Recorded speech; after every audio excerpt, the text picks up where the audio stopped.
बिस्मिल्लाहिर्रहमानिर्रहीम। अस्सलाम वालेकुम। आज 8 नवंबर है और दिन है बुध का। बिलाखिर नौशा दीवार पढ़ लिया गया है और ये जो खबर आई है ये गैर मुतवक्के नहीं थी, क्योंकि नज़र आ रहा था कि इमरान खान की इस वक्त जो पॉपुलैरिटी है, जो इस वक्त इमरान खान की मकबूलियत है, जो आवाम की इस वक्त इमरान खान के लिए चाहत है, उसमें नज़र आ रहा था कि ये अपने बयानात से पीछे हटेंगे, ये जो बड़े बड़े दावे कर रहे थे। और अब नज़र आ रहा है कि कैद इमरान खान से इतने खौफज़दा है वो आज़ाद लाडला, जिसको पूरे प्रोटोकॉल के साथ लाया गया, जिसके सामने पूरा निज़ाम सर झुकाए खड़ा है, हाथ बांधे खड़ा है, लेकिन पूरा निज़ाम साथ होने के बावजूद वो लाडला इतना बेबस है कि इनको अपने बयानात से पीछे मुड़ना पड़ रहा है, पीछे फिरना पड़ रहा है। नून लीग वाले आज से 2-4 दिन पहले तक इतनी ऊंची हवाओं में थे, इतनी ऊंची हवाओं में थे, कहते थे हम किसी से इत्तेहाद नहीं करेंगे, हमें इत्तेहाद की ज़रूरत ही नहीं है, हमें क्या ज़रूरत है इत्तेहाद की, बिल्कुल इत्तेहाद नहीं होगा, किसी के साथ कोई इत्तेहाद नहीं होगा, हम ये कर देंगे, हम वो कर देंगे। औकात में आ गए और ज़िल्लत की ये पहली सीढ़ी है, लेकिन ये सफ़र जारी रहेगा, ये जो ज़िल्लत का सफ़र है ये जारी रहेगा। अब आप देखें कि MKM को इधर शामिल करवाया गया। अच्छा, एक बात तो मैं हैरान हूँ, जो मीडिया के ऊपर एक ऐसी हाइप बना दी गई, टीवी चैनल्स के ऊपर नून लीग और MKM का इत्तेहाद हो गया। और भाई वो तो पहले से इत्तेहाद है, 16-18 माह जो इत्तेहाद रहा वो इत्तेहाद अभी तक कंटिन्यू है। और ये पीपल्स पार्टी वाला भी मैं आपको बता चुका हूँ, ये सिर्फ ड्रामा है, सिर्फ अदाकारी है, सिर्फ लोगों को धोखा देने के लिए, सिर्फ मीडिया को एक मौजू देने के लिए। वरना मुझे बताएं कि लोगों का क्या इनमें इंटरेस्ट है ये। अच्छा, एक और मैं आपको 2 बातें बताऊँ।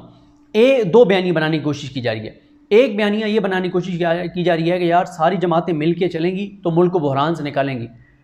भाई ये अभी क्या था, ये 14-15 जमातें, 13 जमातें इत्तेहाद में थी, 13 की 13 जमातें इक़्तिदार में थी, और अब 2 और आपने ऐड करनी है, 15 जमातें करनी है, और तो कुछ नहीं होना। तो वो जो 13 जमातों के इत्तेहाद था, सिर्फ PTI बाहर थी और 7 चौधरी परवेज़ लाई बाहर थे, या जो 2 और इमरान खान के इत्तेहादी यानी MWM और साथ जो है वो साहबज़ादा हामिद रज़ा, ये यानी ज़ाहिर साहबज़ादा हामिद रज़ा साहब की तो एक इमरान खान साहब के साथ मॉरल सपोर्ट भी थी, अभी भी है, अभी भी उनके साथ जो कुछ हो रहा है, जिस तरह से उनकी फैमिली के साथ जो कुछ हो रहा है। और इधर से MWM जो है वो ज़ाहिर है उनकी गिलगित बल्तिस्तान में वो इमरान खान के साथ थे और उनकी पूरी सपोर्ट इमरान खान के साथ थी, है, और अभी आपने देखा कि अल्लामा राजा नासिर अब्बास ने कोशिश की कि इमरान खान से मुलाकात करें, उसके लिए उन्होंने अदालत से रिजू भी किया। अब मामला ये है कि 13 जमातें तो पहले इक़्तिदार में थी, तो फिर उन्होंने जो तबाही और बर्बादी 18 महीने में की है, तो ये 13 की 13 ही इक़्तिदार में होंगी ना, या 1-2 कम हो सकती है, ये 1-2 इजाफा हो सकता है, कम नहीं हो सकती। ये सब देखेंगे आप, मेंगल साहब हों, अचकज़ई साहब हों, मौलाना साहब हों, जरदारी साहब हों, नवाज शरीफ साहब हों, ये सारे इकट्ठे होंगे, MKM हो, ये सारे इकट्ठे, और ये सारे इकट्ठे थे, ये कोई नहीं है आपके जी ये इत्तेहाद हो गई, तो ये पहले एक थे। हाँ, अब ये है कि अब थोड़ा सा सीट एडजस्टमेंट की तरफ ये आ रहे हैं। नून लीग को पता है कि नून लीग का कोई उधर कोई वोट बैंक तो है नहीं, जो सिंध के अंदर से जीते तो हैं नहीं। अब MKM को ये है कि उधर के चलें ये मिल के और शायद कुछ मुकाबला कर लें, लेकिन इसकी एक जो है वो एक आप समझें कि रिहर्सल हो चुकी है, इसकी एक आपने मशक कर ली हुई है 17 जुलाई को पंजाब के अंदर, क्योंकि देखें ना, वो तो चलें ये MKM और वो तो कराची का मामला है। यहाँ पे आप देख लें कि पंजाब के अंदर शहबाज शरीफ वज़ीर-ए-आज़म पाकिस्तान थे, हमज़ा शहबाज वज़ीर-ए-आला पंजाब थे, पूरा निज़ाम साथ था, इलेक्शन कमीशन साथ था, मीडिया साथ था, माफिया सब एक पेज पर। फिर क्या हुआ, इमरान खान ने कितनी सीटें जीती थी? 20 में से 17 सीटें वो जीत गए थे। तो बात यह है कि उस वक्त भी तो ये सारी जमातें एक पेज पर थीं, 13 की 13 जमातें शामिल थीं, 13 जमातें मिलकर भी इमरान खान को नहीं हरा सकी थी। तो ये गैर मुतवक्के नहीं था, ये बात तयशुदा थी, और वो ये तयशुदा बात ये थी कि ये अगला इलेक्शन सारे मिलकर लड़ेंगे। ये सारे ड्रामे हो रहे हैं, ये सारे देखें, MKM तो बड़े जल्दी आके और बैठ गई मियां नवाज शरीफ के कदमों में। अच्छा, मुझे एक बात बताएं कि MKM और ये सारे जब इकट्ठे थे, MKM तो मेन कराची की सियासत करती है ना, और महाजरों की सियासत करती है। कराची को 18 माह में क्या मिला है मुझे बताएं। बल्कि मैं आपको बताऊं कि मैं आज वो ट्वीट भी करूंगा, अभी क्लिप निकाल के। मुर्तज़ा वहाब साहब ने कल शाहज़ेब खानज़ादा के प्रोग्राम में कहा MKM को कि मैं MKM से पूछता हूं कि ये 18 माह में क्या दिया नून लीग की हुकूमत ने, वफाकी हुकूमत ने सिंध को। ऐसे ना करें मुर्तज़ा वहाब साहब, आप भी तो इत्तेहादी थे, आप भी तो नून लीग की गोद में बैठे हुए थे, आप सारे। इसका मतलब यह है कि मुर्तज़ा वहाब इस बात का एतराफ़ कर रहे हैं कि शहबाज शरीफ की 18 माह की वज़ारत उज़्मा में 1 टका नहीं कराची को मिला, तो इसमें तो ये पीपल्स पार्टी भी कीमत अदा करेगी, क्योंकि पीपल्स पार्टी तो शामिल थी उस हुकूमत में। बिलावल भुट्टो जरदारी ने तो खुद कहा था कि कराची को शहबाज शरीफ की ज़रूरत है और शहबाज शरीफ हमारे वज़ीर आज़म हैं, आप तो एक दूसरे पर सदक़ेवारी और कुर्बान जाते थे, तो अब आप एक दूसरे से अलग कैसे हो सकते हैं। तो ये अब MQM, फिर MQM को मुझे बताएं कि MQM तो मेरा ख्याल को पिछले 2013 के बाद से जो है वो इत्तेहाद में ही एक तरह से हुकूमत में ही चली आ रही है। तो वो क्या ऐसा है जो MQM पहले नहीं दिलवा सकी और अब दिलवा देगी।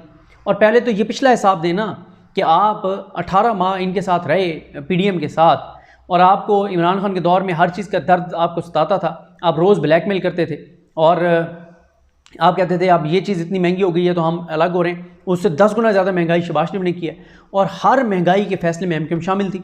बिजली कराची के लिए महंगी हुई, हर फैसले में MQM शामिल थी। पेट्रोल डीजल महंगे हुए, हर फैसले में शामिल थे। और अच्छा एक और आप इंटरेस्टिंग बात देखें, इस इंटरेस्टिंग बात करके फिर मैं दूसरे एक बयानी पे आता हूँ जो PTI के हवाले से बनाया जा रहा है। दूसरी इंटरेस्टिंग बात यह है कि खुद नून लीग जो है वो डिसऑन कर चुकी है शहबाज शरीफ को। खुद नून लीग कहती है कि जनाब शहबाज शरीफ परे करें, ये हमारा नहीं था, ये हमारा नहीं था, इसको छोड़ें, परे दूर करें इसको। और हमारा वज़ीर आज़म नवाज शरीफ था, नवाज शरीफ के दौर से कंपैरिजन करें जिस चीज़ का करना है। शहबाज शरीफ वो नाम ही नहीं लेते शहबाज शरीफ, और इसहाक डार का तो वो तौबा पढ़ते हैं कि हमारे सामने कोई इसहाक डार का नाम ना ले। जिस शहबाज शरीफ को खुद नून लीग डिसऑन कर चुकी है, खुद शरीफ ख़ानदान डिसऑन कर चुका है, खुद मरीम नवाज़ उनकी जो शहबाज शरीफ की भतीजी डिसऑन कर चुकी है, उस शहबाज शरीफ के बारे में मुस्तफ़ा कमाल साहब कहते हैं कि हमारा एक्सपीरियंस क्योंकि इनके साथ बड़ा अच्छा रहा है, बड़ा ये वो, वेल डन, गुड जॉब, ये वो, तो हम इसलिए इनके साथ हैं। मतलब आप अंदाज़ा लगाएं कि जिस शहबाज शरीफ की तबाही और बर्बादी वाली कारकर्दगी का बोझ खुद उनका ख़ानदान नहीं उठा रहा, उस बोझ को उठा के MQM अवाम में जाएगी। अवाम में तो जा ही नहीं सकते। मुझे बताएं 18 माह इक़्तिदार में रहे, पूरा निज़ाम इनके साथ था, कितने इन्होंने एक्टिविटीज़ की हैं, कितनी ये सड़कों पर निकले हैं, कितने ये बाज़ारों में गए हैं। ये तो एयरपोर्ट पे जब जाते थे तो जो कुछ लोग वहाँ पे इनके साथ करते थे, 2-3 बार हुआ और उसके बाद ये छुप के जाते थे और आखिरी टाइम पे ही जाते थे और इनके आगे पीछे लोग लेके जाते थे, पुलिस और सारी सिक्योरिटी और आगे पीछे हर जगह लेके जाते थे। जब बाहर होते थे पुलिस, अंदर भी सिक्योरिटी का स्टाफ सारा एयरपोर्ट का, कि कोई इधर से आके और जो है वो नारे ना लगा दे या जो अल्फाज इनके बारे में अदा किए जाते थे वो ना करने पड़ जाए, कोई कर ना दे। तो देखें ये इन्हें समझ आ गई है कि सारे मिल के लड़ेंगे तो कोई चांस है कि हम कोई करीब शायद हम पहुंच जाएंगे, वो भी नहीं पहुंच सकेंगे। अभी आपने सारी सर्विस देख ली है, मैंने वो वीडियो नहीं देखी, नोटिफिकेशन आया हुआ था, असदुल्ला खान साहब ने वीडियो किया हुआ था और उसमें उन्होंने जितने भी सर्वेज ये सोशल मीडिया पे हुए सारे कराएं। हमारे एक दोस्त ने बड़ा अच्छा एक ट्वीट किया हुआ था, उसने कहा कि नून लीग वाले ये समझ रहे हैं कि जैसे हमें हुकूमत गैबी मदद से मिलनी है तो शायद ये ट्विटर के ऊपर पोल्स जो है ना, ये भी कोई गैब से मदद करेगा और ये ट्विटर के ऊपर पोल्स हम जीतेंगे। ऐसे नहीं होता। लेकिन मैं आपको ये बता दूं कि इन्होंने पूरा टिल लगा लिया, लेकिन क्योंकि वो ट्विटर के ऊपर पोल्स के ऊपर वोटिंग इतनी ज़्यादा हो रही है कि वो ज़मीन आसमान का फ़र्क है, तो ये कैसे उसको मैच करें। अच्छा ये ज़रूर करते हैं कि PTI की अगर यानी कोई 85-86% पे है, 90% पे है और नून लीग 10% पे है, तो ये उसको ना पैसा लगा के मुख्तलिफ तरीके करके इसको ये बड़ी मुश्किल से कुछ पोल्स में ना 70 to 75% पे PTI को नीचे ले आएँ और नून लीग को 20-25% पे ले गए। ये मैक्सिमम ये अचीव कर सकें। यही कुछ होगा इलेक्शन डे के ऊपर। अगर टर्नआउट ज़्यादा हुआ, 17 जुलाई को PTI क्यों जीती थी? पूरा निज़ाम खिलाफ था, क्यों जीती थी? PTI 17 जुलाई को इसलिए जीती थी कि टर्नआउट बहुत ज़्यादा था। टर्नआउट जब ज़्यादा होता है तो बड़ा मुश्किल हो जाता है टर्नआउट। और एक चीज़ और भी वो ये है कि अच्छा बल्कि उस पर आ जाएं PTI वाले नैरेटिव पे। PTI के हवाले से नैरेटिव जियो मुसलसल ही बना रहा है कि जी इंतखाबी इत्तेहाद करेगी PTI पीपल्स पार्टी के साथ। मतलब कोई बात वो करें। अच्छा ये क्यों वो करते हैं? ये बात इसलिए करते हैं कि कमज़ोरी साबित करेंगे। PTI एक कमज़ोर इस वक्त हो चुकी है, उनको ज़रूरत है किसी की। ये इतनी बड़ी एक अपने मतलब एक मजाक बनाने वाली बात है, लेकिन जियो मुसलसल लगा हुआ है इसके ऊपर कि क्या पीपल्स पार्टी और PTI का इत्तेहाद होगा। पूरे प्रोग्राम इसके ऊपर हो रहे हैं। भाई इमरान खान जो है उसको तो इमरान खान ने इनके साथ इंतखाबी इत्तेहाद किया, तो इमरान खान के अपने वोटर और सपोर्टर वो कोई नून लीग वाले वोटर सपोर्टर्स की तरह थोड़ी हैं कि उनके इधर कुछ नहीं है, खाली है ये ऊपर वाला उनका खाना। वो तो पढ़े लिखे लोग हैं, अक्सरियत यूथ है, पढ़े लिखे लोगों की है, और वो तो इमरान खान कीमत अदा करेंगे लोगों की। अगर इमरान खान से जो यूथ है उसकी अगर इमरान खान के साथ उनकी एक हमदर्दी समझ लें, मोहब्बत समझ लें या वो सारे, तो वो तो इसीलिए है कि यार वो इनसे बहुत बेहतर है और इन्होंने पाकिस्तान को तबाह और बर्बाद किया। अगर इमरान खान इन्हीं के साथ इंतखाबी इत्तेहाद कर लेगा तो इमरान खान के साथ कौन जाएगा उनके वोटर सपोर्टर्स में से? लेकिन वो नहीं करेगा। उसे क्या ज़रूरत है? कौन सी ऐसी इमरान खान को कहाँ पे ज़रूरत है इनके साथ इत्तेहाद करने की? कहाँ पे इनका इतना वोट बैंक है? देखें कराची के अंदर वहाँ पे पीपल्स पार्टी का वोट बैंक है नहीं। एक सीट इनको जिस तरह जितवाई गई वो सारे मीडिया ने सब ने देखा, उसके सारे सबूत मौजूद हैं। कराची में इमरान खान को इनके इत्तेहाद की ज़रूरत नहीं है। पंजाब में पीपल्स पार्टी के लोगों की ज़मानतें ज़ब्त हुई हैं, तो यहाँ पे उनका वोट बिल्कुल नहीं है, तो यहाँ पे उनको क्या ज़रूरत है। KPK में पीपल्स पार्टी को सारे उम्मीदवार नहीं मिलते हर हल्के में, तो क्या ज़रूरत है इनके साथ इत्तेहाद करने की।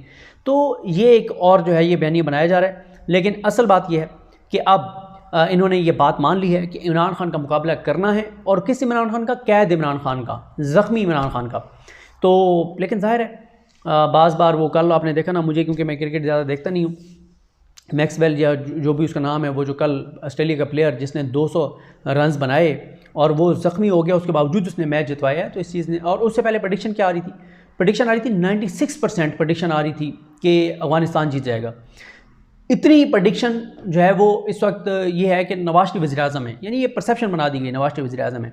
लेकिन ज़ख्मी खिलाड़ी भी जब खड़ा हो जाता है ना और मुकाबला करता है और हार नहीं मानता, तो फिर वो 96% वाली प्रेडिक्शनों को गलत साबित कर देता है। और इस बार यही होगा, इस बार जो टर्नआउट होगा वो टर्नआउट इतना ज़्यादा होगा।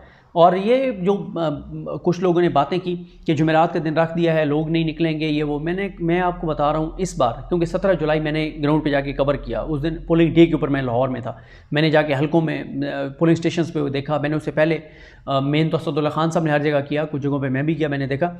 मैं आपको बताऊँ इस बार जो इलेक्शन होगा, अगर 8 बजे पोलिंग स्टेशन का टाइम है ना, तो सुबह 6:30 बजे से लाइनें लग जाएंगी। और इस बार जो मुझे नज़र आ रहा है, पाकिस्तान की तारीख़ का सबसे ज़्यादा टर्नआउट होगा। पाकिस्तान की तारीख़ में इतना टर्नआउट नहीं हुआ होगा जितना टर्नआउट इस बार होगा। तो टर्नआउट जैसे जैसे बढ़ता चला जाएगा और उसी रफ्तार से वो इनके लिए मुश्किल होता चला जाएगा धांधली करना। धांधली कितने वोटों की हो सकती है? 10,000 की हो जाएगी, 15,000 की हो जाएगी। जहाँ पे मार्जिन ही 30-30 हज़ार का होगा या 40-50 हज़ार का होगा, तो वहाँ पे कौन धांधली करेगा? तो धांधली नहीं हो सकेगी। और गो के काजी फायज़ साहब ने रोका हुआ है कि ये बातें नहीं करनी, ताकि वो आपको वजह पता ही है कि क्यों उन्होंने रोका हुआ है। लेकिन ये बात जो हारून रशीद साहब कह रहे हैं वो दुरुस्त कह रहे हैं कि जो सर्वे रिपोर्ट्स आ रही हैं ना, उसके बाद लगता नहीं है कि 8 फरवरी को इंतखाबात होंगे, क्योंकि जो मर्ज़ी कर लें नवाज शरीफ को वोट नहीं पड़ सकता। और मतलब जहाँ पे 80,000 और 20,000 की रेशो हो, वहाँ पे आप कैसे वो कर सकते हैं? 80-20 की रेशो पे आप कैसे किसी को जितवा सकते हैं? हाँ, ये होता है कि कहीं पे इमरान खान 53% पे है, 55% पे है, नवाज शरीफ 45% पे है। ये था कि 5%, 6% का मार्जिन आपने मैच करें, नवाज शरीफ को 51 पे ले आएँ, इमरान खान को 46 पे ले आएँ, ये तो था। जहाँ पे 80-20 हो, तो वहाँ पे आप 20 को 80 कैसे बनाएंगे? तो ये इसलिए मैं हारून रशीद साहब से इत्तफ़ाक़ करता हूँ कि मुमकिन नहीं लग रहा इस वक्त तक तो इलेक्शन। और ये जो है कि ये जो एक बात और की जाती है कि जो परसेप्शन एक है कि नवाज शरीफ अगले वज़ीर-ए-आज़म है, तो इसलिए PTI का वोटर नहीं निकलेगा, ये परसेप्शन बिल्कुल गलत है। जिस दिन पोलिंग डे होगा उस दिन आप देखेंगे कि पाकिस्तान की तारीख़ में, और 5 करोड़ 70 लाख तो यूथ का वोटर है भाई, 18 से 35 साल की उम्र का।